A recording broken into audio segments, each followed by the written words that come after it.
Tuhan Kristus, sudah siap beribadah belum? Udah siap Alkitabnya? Udah semangat untuk memuji Tuhan? Nah, kakak yakin semuanya sudah siap. Kalau gitu, langsung saja. Selamat beribadah.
Daki, daki, daki, daki.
sudah memuji Tuhan, kini saatnya kita akan mendengarkan firman Tuhan. Untuk itu kita akan menaikkan pujian Selidiki Aku. Kita siapkan hati kita masing-masing, tundukkan kepala, fokuskan pikiran hanya pada Tuhan.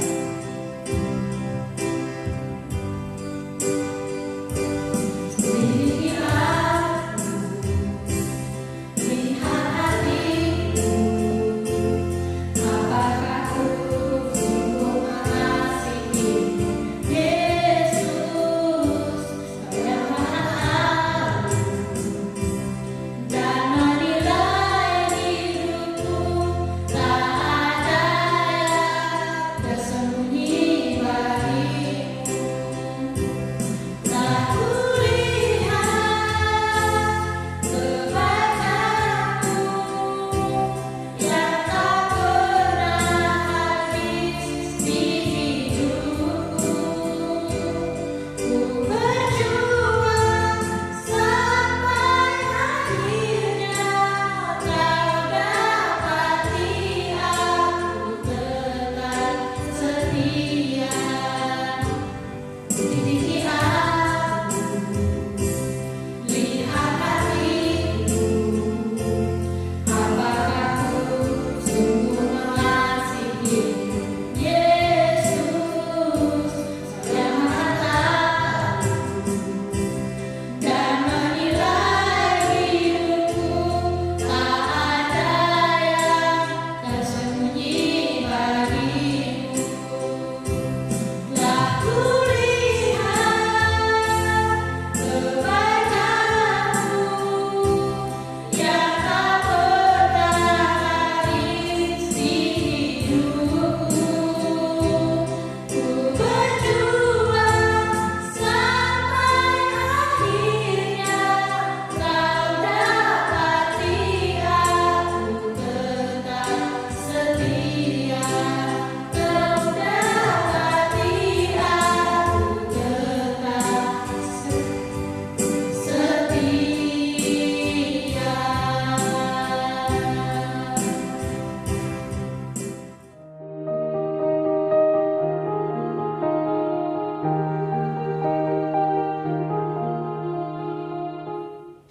Shalom adik-adik yang ada di rumah. Sudah siap untuk mendengar firman Tuhan? Alkitab pasti ada di tangan adik-adik ya. Baik, hari ini mari kita berdoa ya. Tutup mata, lipat tangan ya. Bapa di surga, tiba saatnya adik-adik untuk mendengar firman Tuhan. Tuhan Yesus memberkati firman ini. Apa yang hamba sampaikan Tuhan, kiranya Tuhan Yesus berguna bagi adik-adik. Berikan Roh Kudus bagi adik-adik untuk mendengar firman Tuhan. Terima kasih Tuhan Yesus, kami sudah siap untuk mendengar firman Tuhan.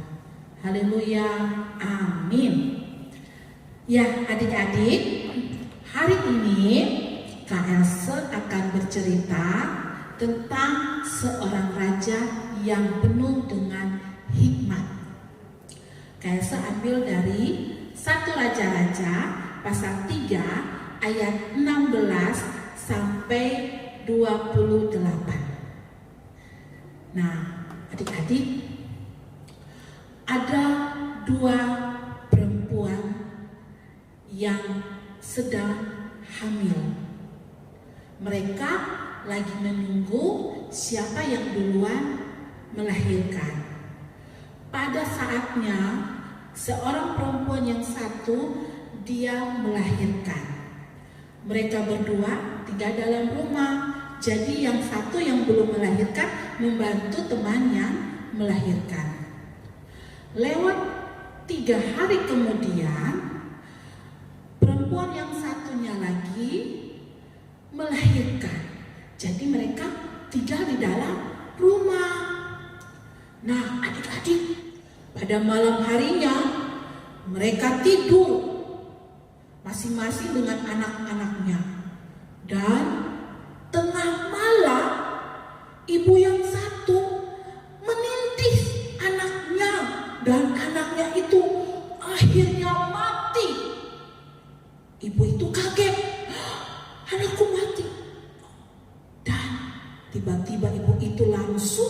memindahkan anak yang mati itu, anaknya yang mati, kepada menukar ibu yang mempunyai anak yang hidup.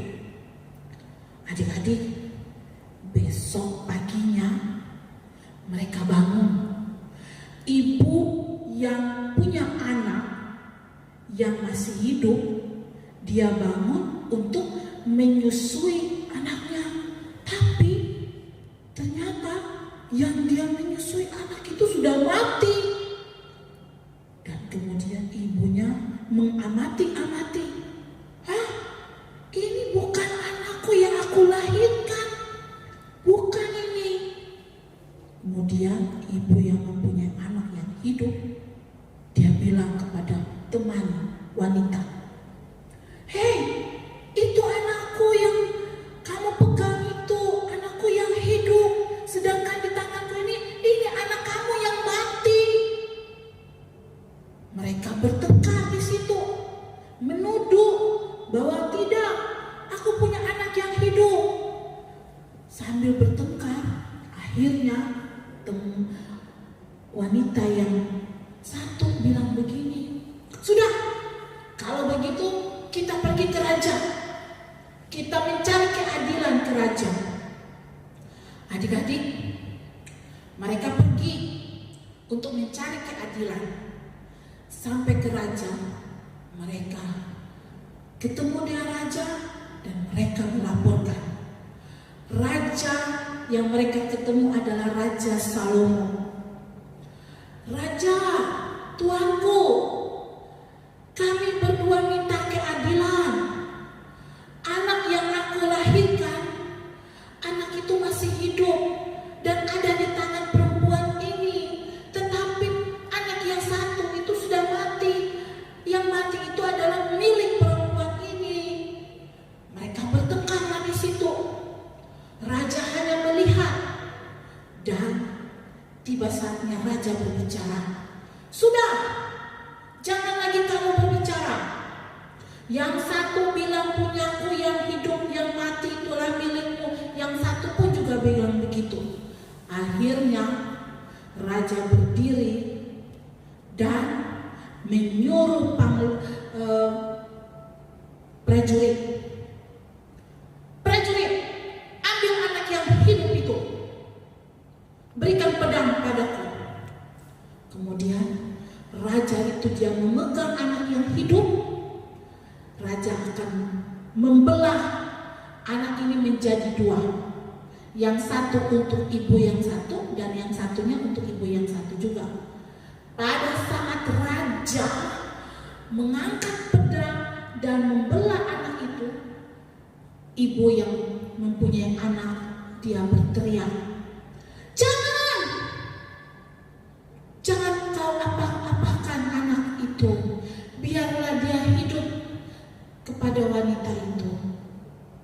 Dan akhirnya raja bilang, anak yang mempunyai ibu yang berkata bahwa jangan, dialah ibu sebenarnya. Akhirnya adik-adik, anak itu diberikan kepada ibu yang sebenarnya. Sedangkan ibu yang satu, dia tidak mempunyai apa-apa. Setelah Raja Salomo melakukan hukum seperti apa yang dilakukan oleh Raja Salomo, akhirnya bangsa Israel kagum dan takut akan Raja Salomo karena hikmat yang Tuhan berikan ada pada Raja Salomo. Nah, adik-adik, setelah Raja melakukan hikmat, bangsa Israel melihat apa yang dilakukan oleh Raja Salomo. Akhirnya bangsa Israel takut kepada Raja Salomo karena hikmat dari Tuhan datang pada Raja Salomo. Adik-adik, KS mau katakan, hikmat itu datang dari Tuhan. Sehingga apa yang dilakukan orang tersebut sesuai dengan kehendak Tuhan. Seperti Raja Salomo. Raja Salomo meminta hikmat dari Tuhan untuk memimpin bangsa Israel. Hikmat yang Raja Salomo minta kepada Tuhan adalah hukum.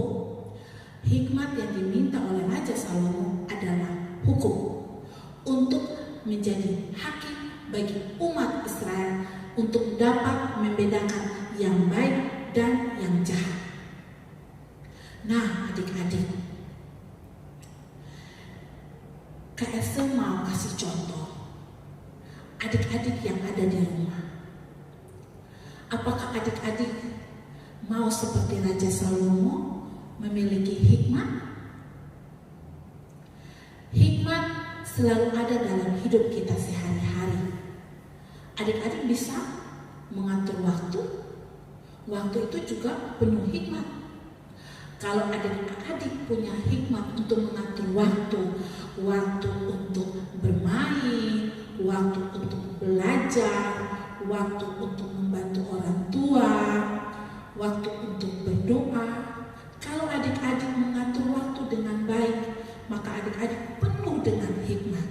Hikmat pengetahuan, hikmat kepintaran, kecerdasan.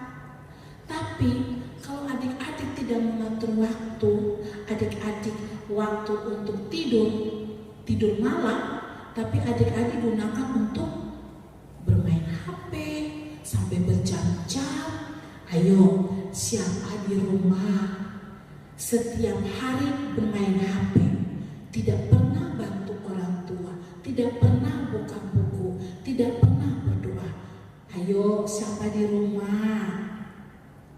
Nah, kalau ada adik-adik seperti itu, adik-adik harus tinggalkan, berdoa. Tuhan, saya tidak mau buang-buang waktu yang hanya untuk pegang-pegang HP. Nah, kalau adik-adik bermain HP terus, kemudian lupa baca buku, lupa berdoa, maka akhirnya adik-adik punya hikmat kepintaran, hikmat kecerdasan hilang semua. Jadi adik-adik harus seperti Salomo. Nah, apa yang dapat kita pelajari dari kisah Raja Salomo supaya kita memiliki hikmat? Ada dua. Yang pertama, kita harus takut oleh Tuhan. Coba sekarang buka Alkitab Amsal 1 ayat 7. Kita baca sama-sama. Takut akan Tuhan adalah permulaan pengetahuan, tetapi orang bodoh menghina hikmat dan didikan. Nah, kalau kita tidak takut akan Tuhan, maka kita akan seperti orang bodoh, orang yang tidak memiliki hikmat, orang yang tidak punya pengetahuan, didikan. Tapi kalau kita takut kepada Tuhan, kita akan mengatur waktu untuk berdoa, dan kita menjadi orang yang hebat, orang yang bijaksana seperti Raja Salomo. Supaya kita memperoleh hikmat seperti Raja Salomo, yaitu satu, harus takut Tuhan. Yang kedua, berdoa dan membaca Alkitab. Kita buka lagi di Amsal pasal 2 ayat 6. Karena Tuhanlah yang memberikan hikmat, dari mulutnya datang pengetahuan dan kepandaian. Nah, siapa yang banyak baca Alkitab, siapa yang rajin berdoa, maka Tuhan akan memberikan hikmat dari mulutnya dan menjadi anak yang pintar, yang penuh dengan pengetahuan. Adik-adik, hikmat dan pengetahuan kita tidak dapat cari, tidak bisa pergi untuk membeli atau mencari dimanapun. Tapi hikmat dan pengetahuan itu ada dalam Alkitab dan berdoa.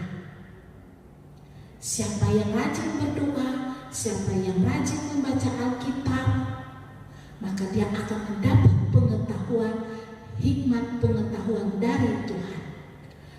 Masih ingat minggu yang lalu Ibu Tri menceritakan tentang bibit untuk mendapatkan buah roh, yaitu harus berdoa dan membaca Alkitab. Hikmat pengetahuan, kemudian buah roh kepintaran, kasih, sukacita, damai sejahtera. Itu karena dari mana? Karena kita rajin berdoa. Kita selalu berbicara dengan Tuhan. Kita selalu berbicara dengan Tuhan. Adik-adik di rumah kalau tiap hari bicara dengan mama, senang tidak? Senang. Bicara sama papa, senang tidak? Senang. Apalagi dengan Tuhan Allah, Tuhan Yesus. Aduh, Tuhan Yesus senang sekali kalau adik-adik bicara dengan Tuhan Yesus. Mau minta apa saja, silakan. Tuhan, saya mau jadi anak yang pintar, anak yang penuh dengan hikmat. Tuhan akan memberikan. Oke? Itu saja dari Kak Elsa. Jangan lupa harus rajin berdoa, baca Alkitab, dan kita harus takut akan Tuhan. Tutup Alkitab, lipat tangan. Tuhan Yesus, hamba sudah menyampaikan firman Tuhan. Kekurangan yang hamba berikan Tuhan lengkapi bagi adik-adik. Berkati adik-adik ya Tuhan Yesus. Berikanlah hikmat bagi adik-adik untuk mengatur waktu yang baik.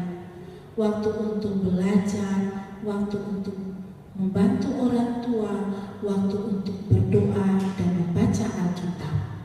Tuhan Yesus jamah adik-adik yang ada di rumah, dimanapun mereka berada. Tuhan Yesus jamah mereka.